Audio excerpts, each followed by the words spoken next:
నమస్కారం, NSTV news కి స్వాగతం. నా పేరు సంధ్య. ముందుగా వార్తల్లోని ముఖ్యాంశాలను ఇప్పుడు చూద్దాం.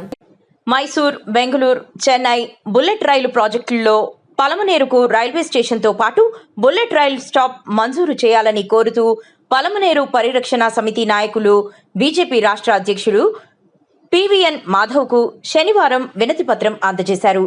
స్థానిక బైపాస్ రోడ్డులోని దండపల్లి క్రాస్ రోడ్ వద్ద పివిఎన్ మాధవ్ను పలమనేరు పరిరక్షణ సమితి కోర్ కమిటీ సభ్యులు, బీజేపీ నాయకులు మర్యాదపూర్వకంగా కలిసి పలమనేరు ప్రాంత ప్రజల చిరకాల రైల్వే ఆకాంక్షను వివరించారు.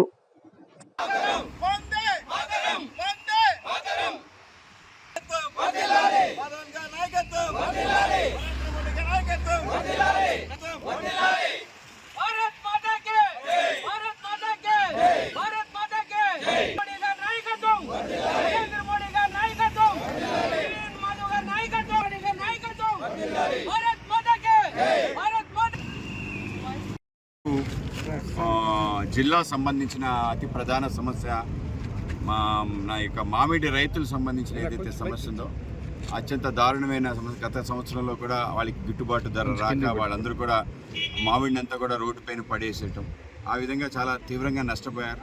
ఈ ప్రాంతంలో అత్యధిక మామిడి దిగుబడి కలిగిన ప్రాంతంగా, దేశంలోనే ఒక తలమానికమైన ప్రాంతంగా తోతాపురికి ఇది ప్రసిద్ధిగాంచిన క్షేత్రంగా ఉంది. అయితే ఈ సంవత్సరం కూడా అదే పరిస్థితి ఏర్పడటం, అంటే గత సంవత్సరం నుంచి ఈ సంవత్సరం మార్పు లేకుండా ఉండటం, ధర కూడా రాకపోవటం, అలాగే తమిళనాడులో ఉండే రైతులు అలాగే ఇక్కడ ఉండే రైతుల మధ్యలో వ్యత్యాసం జరగటం, ఇక్కడ దిగుబడికి అధిక శాతం మనం పెట్టుబడి పెట్టాల్సిన అవసరం ఇక్కడ ఏర్పడింది. ఎందుకు అక్కడ తక్కువ, ఇక్కడ ఎందుకు ఎక్కువ, అలాగే ధరలో ఎందుకు ఈ వ్యత్యాసం, అలాగే దీంట్లో వాల్యూ ఎడిషన్ ఏదైనా చేయొచ్చా, ఇటువంటి అనేక రకాల విషయాలపైన మేము గతంలో హార్టికల్చర్ డిపార్ట్మెంట్ వాళ్ళతో మాట్లాడటం జరిగింది, ప్రభుత్వంతో మాట్లాడటం జరిగింది. కానీ దానికి సంబంధించిన సొల్యూషన్ దొరకలేదు. అయితే దేశంలో కొంత వాల్యూ ఎడిషన్ చేసే నిపుణులతో కలిసి ఒకసారి రైతులతో ఇంటరాక్ట్ అయ్యి వాళ్ళకి సంబంధించిన సమస్యలు, అలాగే వాళ్ళకి డ్రైయర్స్, సోలార్ డ్రైయర్స్ కూడా ఇవ్వాలి అని చెప్పి ఒక ఆలోచన, అలాగే ఏదైతే కేవలం పల్పే కాకుండా సీడ్ ఏదైతే ఉందో సీడ్ను కూడా ఏ విధంగా ప్రాసెస్ చేయొచ్చు అనే విషయాన్ని కూడా మాట్లాడాలని చెప్పి, ఆ విధంగా దేశవ్యాప్తంగా అన్ని ప్రాంతాల్లో కూడా క్లస్టర్ యొక్క డెవలప్మెంట్ యాక్టివిటీ నరేంద్ర మోడీ గారి నేతృత్వంలో జరుగుతుంది.